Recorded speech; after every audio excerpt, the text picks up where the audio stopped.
নমস্কার, সবাই কেমন আছেন? কৃষ্ণা রান্নাঘরে সবাইকে স্বাগত।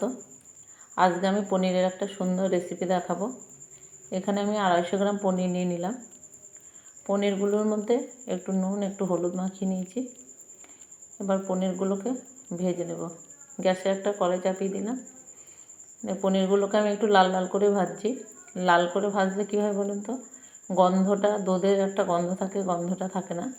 এবার পনিরগুলোকে তুলে নিচ্ছি। পনিরগুলোকে তুলে আমি জলের মধ্যে ভিজিয়ে রাখছি। একটা পাত্রে তুলে নিলাম। জল দিয়ে ভিজিয়ে রাখলে পনিরগুলো নরম থাকে। পনির ভাজা তেলের মধ্যে আমি একটু জিরে ফোড়ন, 2-4 পাঁচ ফোড়ন দিয়ে দিলাম।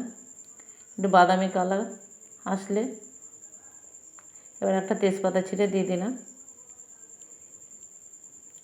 এবার আলুগুলোকে আমি ভেজে নেব খুব সুন্দর করে। একটু হলুদ, একটু নুন দিয়ে আলুগুলোকে লাল লাল করে ভেজে নেব।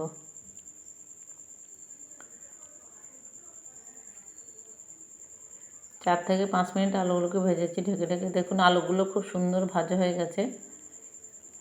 এবার আদা বাটা দিয়ে দিলাম। আদা বাটা দিয়ে একটু নেড়ে চেড়ে নিলাম।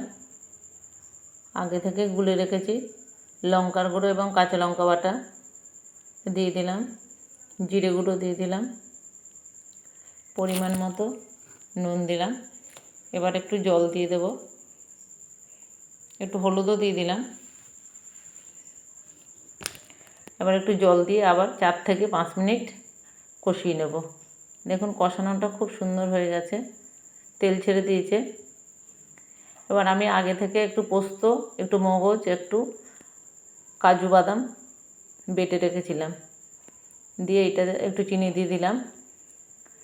এবার এটাকে ভালো করে কষিয়ে নেব। দেখুন খুব সুন্দর কষানো হয়ে গেছে।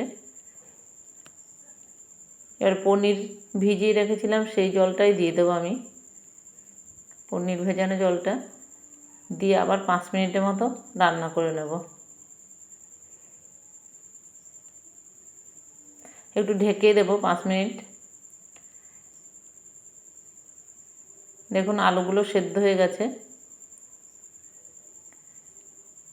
এবার পনিরগুলো ঢেলে দিচ্ছি। পনিরগুলো দিয়ে আবার 3 থেকে 4 মিনিট রান্না করে নেব। আমি একটু এলাচ বাটা দিয়ে দিচ্ছি। আপনারা ইচ্ছা করলে ঘিও দিতে পারেন। ঘিটা আমি একটু কম পছন্দ করে বলি ঘিটা দিইনি। দেখুন কালারটা কতটা সুন্দর এসছে। আপনারা এইভাবে রান্না করে দেখবেন, আশা করছি খুব ভালো লাগবে। ভালো লাগলে আমার ইউটিউব চ্যানেল থেকে দেখলে, ইউটিউব চ্যানেলটির নাম কৃষ্ণা রান্নাঘর, আমার চ্যানেলটিকে সাবস্ক্রাইব করে নেবেন। তাহলে সবার আগে আমার নতুন নতুন রান্নাগুলো আপনাদের কাছে পৌঁছে যাবে। আর ফেসবুক থেকে দেখলে একটা লাইক করবেন, কমেন্ট করবেন এবং শেয়ার করে দেবেন। আপনারা সবাই ভালো থাকবেন, সুস্থ থাকবেন, সাবধানে থাকবেন।